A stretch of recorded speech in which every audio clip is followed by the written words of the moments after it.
Yo, what's going on YouTube? It's your boy Jan Moses, back here to share my plan of attack for the updated agendas and rewards that 2K brought to my team here in Breakout in NBA 2K25.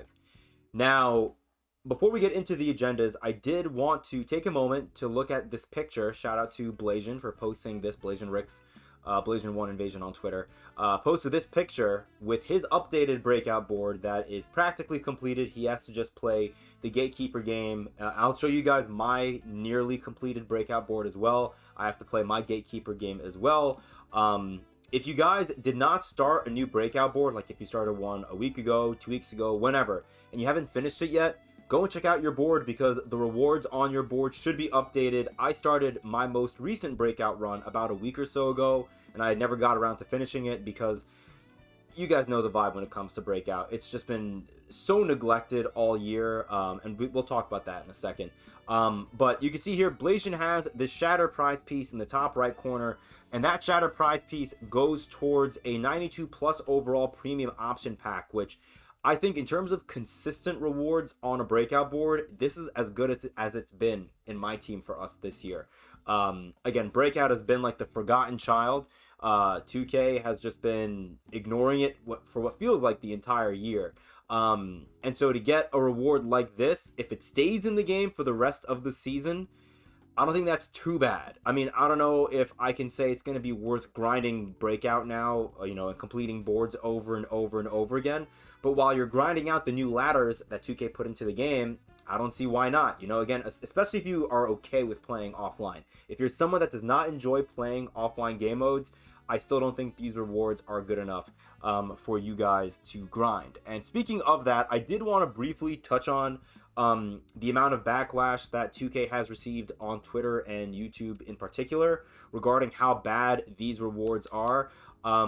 I want to say that while I do have, some level of excitement towards what 2K did bring into the game today for Breakout, because it's so much better than what we've been getting, right? Because, the baseline for Breakout content has been nothing, right? The updates to Breakout have practically been non-existent for the most part, at least in terms of like meaningful updates. You know what I mean? Like 2K has had so many opportunities to include Breakout in events. It would be great if 2K included, a way to earn, whatever they're going to call the Lunar New Year event cards. If there's a way to earn more of them outside of just getting like whatever the smallest collectible valued card is, like, in the Winter Empty Festival, we were able to grind for those snowballs, but we were never able to outright earn snowmen from grinding Breakout. It would be great if 2K would allow us to grind for whatever the whatever the similar corollary reward would be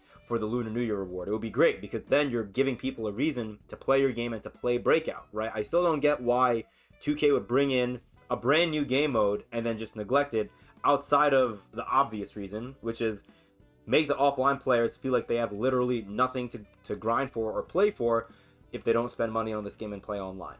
So but I do want to say just really, really briefly that if you're upset about the game mode of rewards for Breakout not being great in these ladders, I hear you and I'm totally with you. I'm frustrated as well. We're going to go through the rewards and I'm going to share with you guys where I plan on stopping with each ladder, because again, for me, efficiency is the name of the game, and I don't plan on playing these rewards past a certain point. Playing for these rewards, playing through these ladders up until a certain point, and I'll show you guys what that point is. But very quickly, before we get into that, I did want to briefly touch on Breakout Highlight because we only have a week to get this done. The other two ladders for Triple Threat Offline and Clutch Time Offline that they introduced into the game today, I'm assuming we have until the end of Season 4 to get them done. So, just, make sure you get this agenda set done. I know Diamond Hidden Gems aren't really exciting right now. We're, less than a week away from February, and we're getting Diamond Hidden Gems option packs as rewards where, we could have gotten a pink diamond option pack at least. We've been getting not pink diamonds, Galaxy Opals now for I think almost 2 months, and we've been getting Dark Matters for the last month, at least once per week, more or less. And so to get a diamond option pack is really not all that exciting. Although I will say there are a couple of Diamond Hidden Gems cards that are pretty interesting to me, like Diamond Ben Simmons. But I mean, I'm not going to really trash this too much because these agendas really aren't all that bad. I just wish that this reward was better. Moving on to the triple threat and clutch time conqueror ladders. I just want to show you guys, we're not going to go through every single reward. I would recommend stopping at 100 wins for both triple threat and clutch time, because after those win marks, you can see here you're going to get a 10-pack box.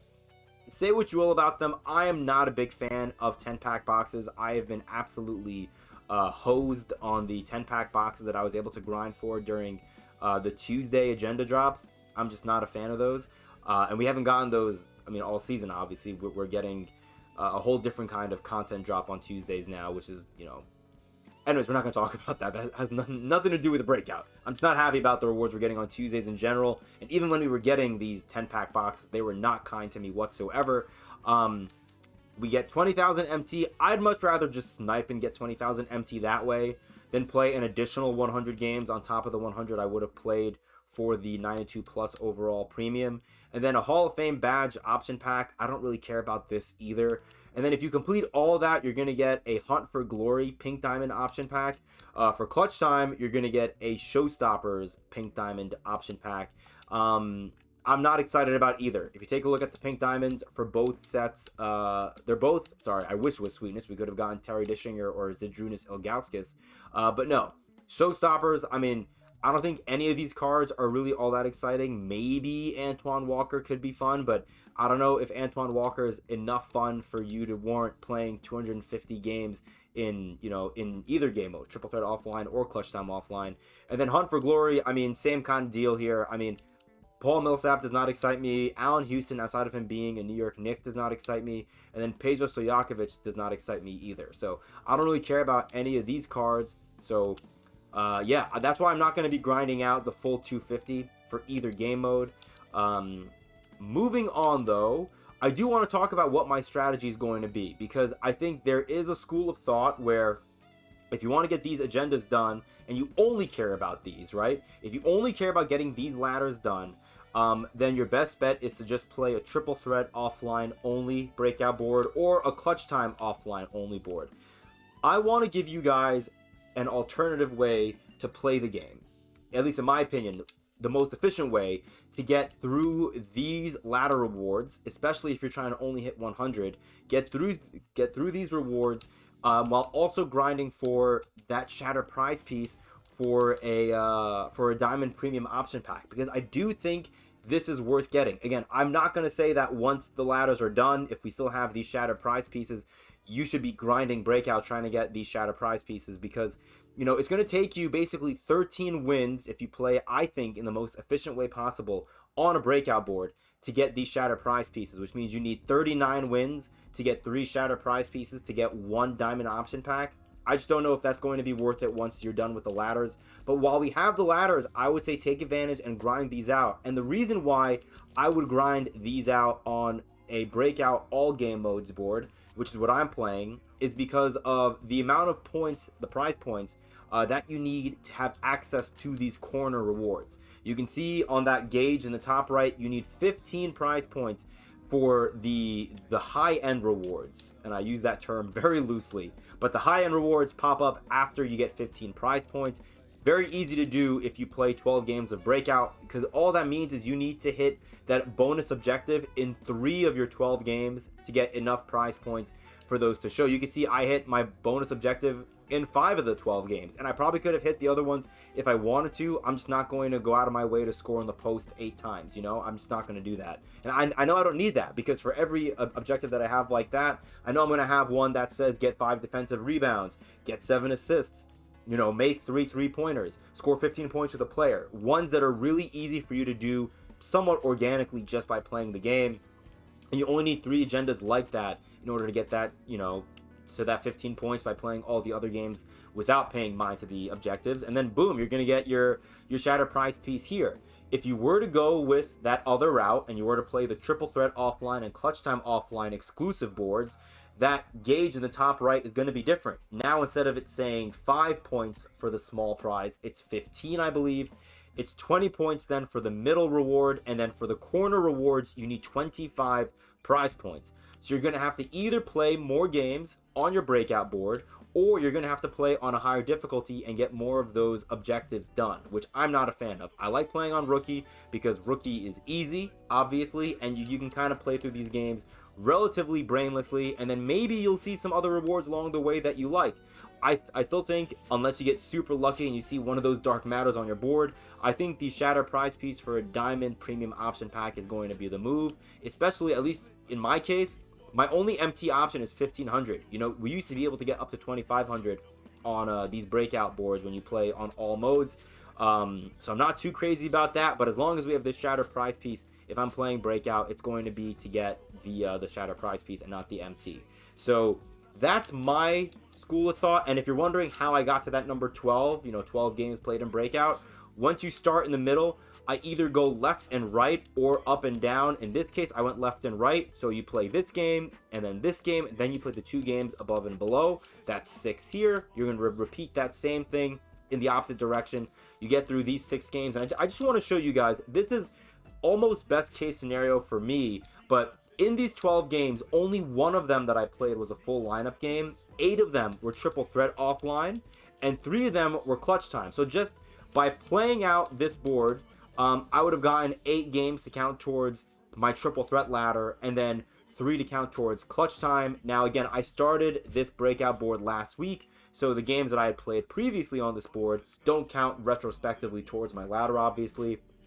But that's totally fine. I would say maybe if you want, before you start a breakout game, you know, you can press Y to end your run if you don't like the way your breakout board starts. I would say whenever you pick a route that you're going to go down, make sure that the 2 games that you're playing are either triple threat offline or clutch time. You don't want to start a run where one of your games is going to be a full lineup, because there is no agenda for there's no ladder or agenda for full game. Or for full lineup games, I apologize. Like, even here in Breakout, none of these have to do with playing a full lineup game. They have ones for triple threat offline, like this one, and clutch time offline, like this one, but there is nothing that says you have to score X number of points or, you know, do whatever objective in a full lineup game. So I would try to avoid those games if you can, but if you see them on your regular board, that's totally fine, because while you're grinding out that ladder, again, you're grinding towards this Shatter prize piece. So hopefully that makes sense. I'm sorry if I explained it multiple times in multiple different ways, but I'm just trying to get my point across that I think this is the most efficient way, not just in playing Breakout in general, but in grinding out this these brand new agendas and ladders that 2K gave us. I genuinely believe that playing 12 games of Breakout on the Rookie Breakout board with all game modes, playing it in the way that I am, will get you to maximize your time while you're also grinding out the Shatter prize pieces and getting those brand new ladders and the Breakout highlight agendas done. I appreciate you guys. Let me know in the comments down below. Do you agree with my with my plan of attack here? Do you think it is the most efficient? Do you guys have a better way? Because I'm all about trying to improve my efficiency when it comes to playing this game mode, because I'm sure, just like a lot of you guys, I don't really love where the game is at right now, and I don't really want to spend a lot of time playing a game I don't really enjoy. But I do enjoy grinding. I do enjoy pursuing, you know, rewards that I think are somewhat worthwhile. And I do think that the rewards we got today are okay, especially considering what we've been getting in Breakout up until this point so far in NBA 2K25. I appreciate you guys. Looking forward to hearing from you in the comments. And until next time, I'll see you later.